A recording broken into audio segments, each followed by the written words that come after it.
What's up guys, and welcome back to another episode of the Realistic Summer Career Mode. This is episode number 36, and we start this little brief look at the league table. As you can see, 2 games to go. Chelsea are champions, the Gunners and the Red Devils are qualified for the Champions League, but goodness gracious me, 4th, 5th, 6th, 7th, 8th. 2 games to go, 5 teams can finish in 4th. Unbelievable. Yeah. 5 teams from Liverpool in 4th to Wolves in 8th can qualify for the Champions League with 2 games to go. One of the most dramatic races for that 4th and final Champions League spots ever. But we know, as one of the outsiders like Bruno Lage's Wolves, if we're going to do it, we have to win back to back. And Liverpool only need 1 win to stop us from getting there. But all we can do is do our job. I said it, destiny firmly out of our own hands. All we can do is do our job. But after just 1 win in our last 7 games in all competitions, Palace have gone into terrible form at the worst possible time. Coincided, no coincidence, with odds on Edouard's ACL. If we had Edouard in our team, I feel pretty confident we would maybe not make the Europa League final because it was our defence that stopped us getting there. But we'd have a couple more wins on the board, no doubt about it. Edouard's injury has really cost us big time. But I cannot feel sorry for myself. I can't use it as an excuse. I've just got to go out there and do my absolute best. Win my remaining 2 games, and you just never know. And the only good thing is, if we win our final 2 games, then we guarantee a European place at some point. We could still miss out and finish in 8th of European football next season. But if we win our final 2 games against Fulham at home and Leicester away, then at the very, very least, we'll finish in 7th place. I thought, you know what? Made it 4th place. It'll be a dream. It would have been a dream at the start of the season anyway. It wasn't our objective. Our objective was Europa League. So, don't worry about it. Just do what you can and make sure you cement Europa League football for another season here at Selhurst Park. So, taking on Fulham, taking on Marco Silva's side. We took the lead in the first half, and then Wilfried Zaha got our second in the second half as well. We lead by 2-0, and Fulham really in this game didn't cause me a problem at all. You know, I mentioned my defence is my Achilles heel, as everyone knows, but in this game I never really was tested. Fulham, it was one of those games of FIFA where it's really weird because, you know, when you play on the highest difficulty like I do Ultimate, you will know that the AI, they only really need the 1 chance to score. But there are just like 1 or 2 games a season where it feels a bit like a training exercise. Do you know what I mean? It's really, really weird because you're playing on the highest difficulty and you just kind of dominate, you know, like from the first whistle. Because even in the games where you do dominate, like even in the games where you do absolutely cruise it, normally the AI will still get a chance or 2. In this game, you had nothing, absolutely nothing. 3-0 the final score. Dwight McNeil wrapped it up, and that would do it. But unfortunately, that would do it for Champions League qualification as well. Liverpool beat Aston Villa, which meant that, unfortunately, whilst we jumped above them and Spurs, who lost at Old Trafford, into 5th place, we are now 4 points behind the Reds with a game to go, and it is over. One of the most anticlimactic final days of the Premier League season. Watford, Reading and Bournemouth had all been relegated. Chelsea were champions. Arsenal, Manchester United and now Liverpool had guaranteed Champions League football. What was there to be decided upon? Very little, but who would finish in the 5th and guaranteed Europa League spot was something that could be decided. And for the final day of the season, we could miss out. If Aston Villa would win their final day of the season, I think Spurs also had a chance as well, then we would miss out of 5th place.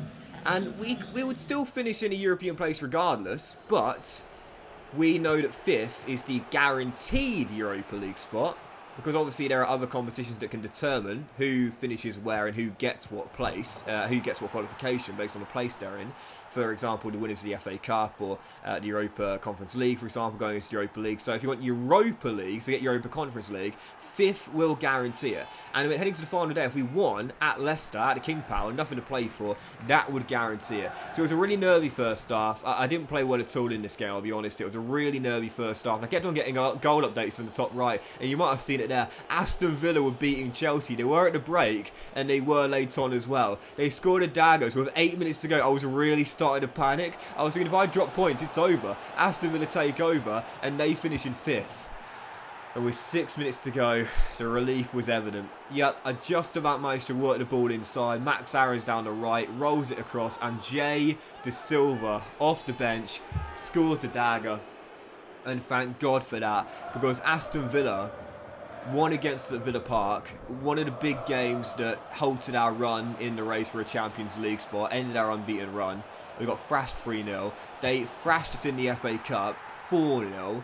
4-1 at Selhurst Park in the FA Cup 4th round. I couldn't cope with Steven Gerrard getting one over me again and again and then again on the final day as well. I had to win this game despite Leicester scoring through Samari with basically the final kick of the game. We held on for the win. And I tell you, the relief washed over my face when that full-time whistle was blown. Final score at King Power, Leicester 1, Crystal Palace 2. And whilst we do miss out on the top 4 by a point,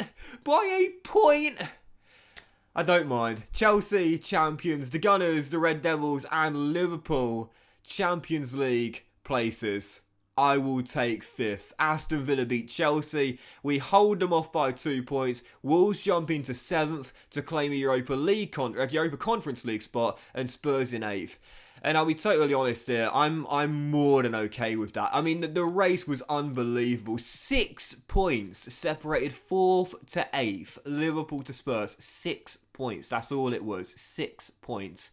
From Champions League to no European football whatsoever. With 2 games to go, 6 teams.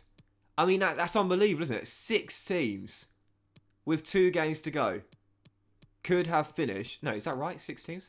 4, 5, 6, 7, 8. 5 teams, sorry. 5 teams with 2 games to go. My maths is embarrassing, isn't it? 2 games to go. 5 teams could have finished in 4th place. That's unbelievable.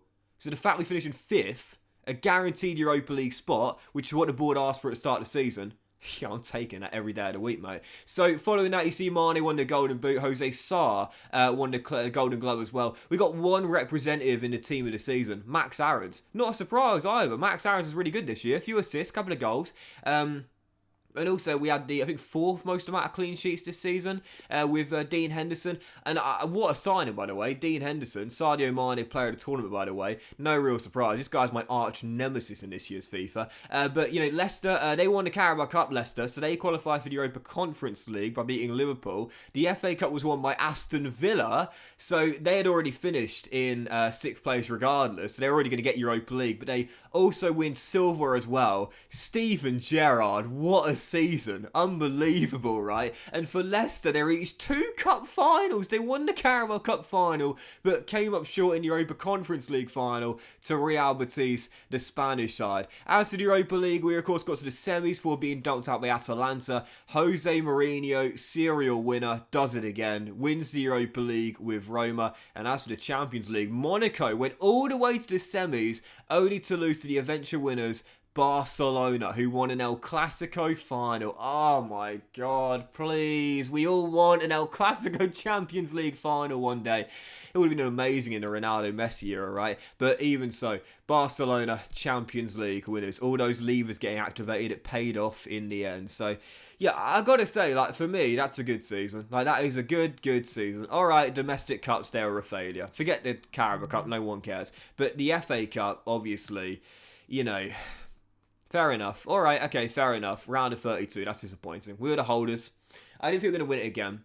I didn't think Lightning were going to strike twice again. But, you know, holds of the competition and knocked out in the 4th round. I always said there's no shame in getting knocked out by the eventual winners of a knockout competition, regardless of what stage, but it's the way we got knocked out. 4-1 in our own turf, in a game where we were favourites. Yeah, quite hard to take that one, to be fair. But, Europa League, we were asked to reach semi-final. We did that. We got to the semi-finals of the Europa League in our first ever European competition. Okay, that first leg against Atalanta was embarrassing, but we made a good go of it in the second leg. You know, twice we had a chance to cut the gap to level it, you know, in Bergamo. In the end, it was their firepower, Atalanta's firepower, that took us out. But semi-finals, what the board wanted, and we knocked out Inter Milan and Ajax on our way to getting there.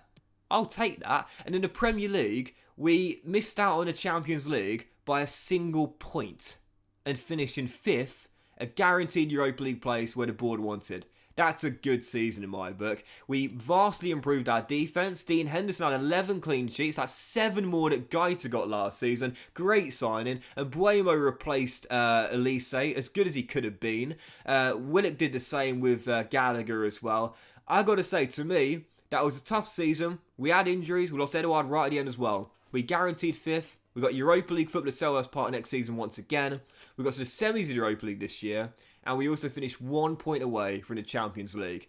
That, to me, is a pretty decent season. I'll take it. Crystal Palace are on the up. I'm a manager in demand, no doubt about it.